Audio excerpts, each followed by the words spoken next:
Music মানে শুধু acoustic না, sometimes it's more than life. Rock star এই শব্দটি কানে এলেই চোখে ভাসে লম্বা চুল, ইলেকট্রিক গিটার আর হাজারো দর্শকের উন্মোচনা। কিন্তু এই গ্ল্যামারের আড়ালে লুকিয়ে থাকে নিঃসঙ্গতা আর যন্ত্রণা, এক ধূসর জগৎ।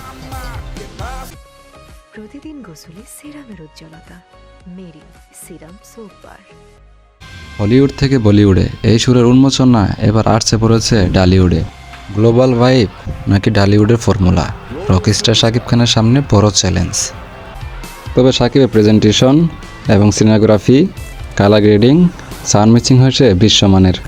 যদিও প্রিন্স সিনেমা টিজার মুক্তির পর যেসব বিষয় নিয়ে সমালোচনা হয়েছে, আর রকস্টার বাড়ছে প্রশংসায়। দেশ ও দেশের বাইরেও এই সিনেমা প্রভাব পড়েছে।